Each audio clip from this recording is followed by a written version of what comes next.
মুখ্যমন্ত্ৰীজনক আপোনালোকে এনেকে টেনচন দি থকাৰ কাৰণে আপোনালোকক জেল দিব লাগে নিয়মতে সাংবাদিকবিলাকক হয় নে নহয় সাংবাদিকক একদম জেল দিব লাগে কাৰণ মানুহটো কেলে এনে টেনচন দি থাকে মই বিধানসভাত মানুহটোৰ একদম ঘাম বাহিৰ কৰি দিওঁ 5 সেকেন্ড 10 সেকেন্ড একদম সেন্সলেস হৈ যায় এনেকে মানুহটোক বিধানসভাত মই বেয়া কৰি মাথাটো বেয়াই কৰি থাকো সেইকেইদিনতে তেওঁ ইমান কষ্ট হয় আকৌ আপোনালোকে প্ৰেছ মিটত মোৰ নাম কিয় সুধিব লাগে তেওঁ মানুহটো যিটো মানুহৰ পৰা পলাই ফুৰিব খোজে যিটো মানুহৰ পৰা আঁতৰি থাকিব খোজে যিটো মানুহৰ নাম শুনিলে তেওঁ টেনচন হয় যিটো মানুহৰ নাম শুনিলে তেওঁ ঘৰত সোমাব নোৱাৰে গৈ নেকি তেওঁ খেদে সেই মানুহটোৰ নাম হকে বিহকে আপোনালোকে যদি কৈ থাকে হিমন্ত বিশ্ব শৰ্মাইটো কবই লাগিব যে কোন অখিল গগৈ নহলে কাৰণ মোৰ বিষয়টোত সোমালে তেওঁ এটা কথা জানে যে মোক হেতুৰ পৰা তেনেকে যেনে তেনে কাটি খাই আহিলে ভাল মোক কিবা এটা কৈ দিলে মই তেওঁৰ ওপৰত 10টা কথা কৈ দিম সেই মানুহটোক আকৌ টেনচন ৰাজ্যখন চলোৱাৰ টেনচন আছে ঘৰৰ কাজিয়া পেছাল বিলাক থাকেই তাৰ পাছত আকৌ অখিল গগৈ নামটো লৈ দিলেই মানুহটোৰ নুমগিডাল থিয় হৈ যায় এনেকে নকৰিব ডিস্টাৰ্ব নকৰিব হিমন্ত বিশ্ব শৰ্মাক নেক্সট মোৰ কথা নুসুধিব দেই মই কিন্তু এইবাৰৰ পৰা মোৰ কথা খুদিলে মই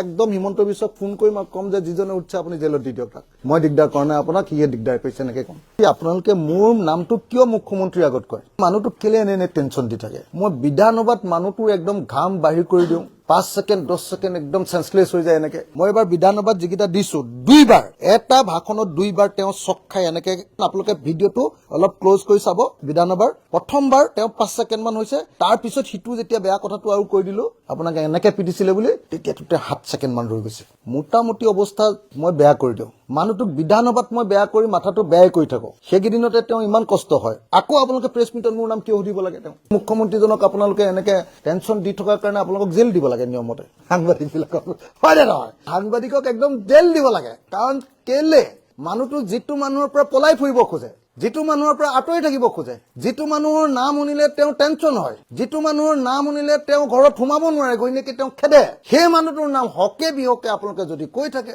হিমন্ত বিশ্ব শৰ্মাইটো কবই লাগিব যে কোন অখিল গগৈ নহলে কাৰণ মোৰ বিষয়টোত সোমালে তেওঁ এটা কথা জানে যে মোক হেতুৰ পৰা তেনেকে যেনে তেনে কাটি খাই আহিলে ভাল মোক কিবা এটা কৈ দিলে মই তেওঁৰ ওপৰত 10টা কথা কৈ দিম আপোনালোকে দেখিছে নাই মোক কলে বোলে তই প্ৰণৱ বৰুক বোলে তই এনেকে আন্দোলন কৰি মাৰিবলৈ পঠিয়াই দিলি মই কলো বোলো উজান বজাৰৰ মানৱেন্দ্ৰ শৰ্মা মানুহজনৰ নামটো শুনিছে নাই মোক কলে বোলে তই জেলৰ ওপৰত জেল গৈছ তোৰ লাজ নাই মই কলো বোলো 36 বাৰ জেল গৈছো কিন্তু এবাৰো পুলিচে পিটা নাই কিন্তু আপোনাক আলফাৰ নামত পইচা তোলাৰ কাৰণে চানমাৰী থানাত কেনেকে পিটিছিলে মনত আছে নাই এইবিলাক যেতিয়া কৈ দিলো মানুহটো একদম সেন্সলেস সংহ অৱস্থা সেই মানুহটোক আকৌ টেনচন ৰাজ্যখন চলোৱাৰ টেনচন আছে ঘৰৰ কাজিয়া পেছাল বিলাক থাকেই তাৰ পাছত আকৌ অখিল গগৈ নামটো লৈ দিলেই মানুহটোৰ নুমগিডাল থিয় হৈ যায় এনেকে কেলে বেয়া কৰি থাকে নকৰিব ডিস্টাৰ্ব নকৰিব হিমন্ত বিশ্ব শৰ্মাক নেক্সট মোৰ কথা নুসুধিব দেই মই কিন্তু এইবাৰৰ পৰা মোৰ কথা খুদিলে মই একদম হিমন্ত বিশ্বক ফোন কৰি মই কম যে যিজনে উঠছে আপুনি জেলত দি দিয়ক তাক মই দিগদাৰ কৰা নাই আপোনাক কিহে দিগদাৰ পাইছে এনেকে কম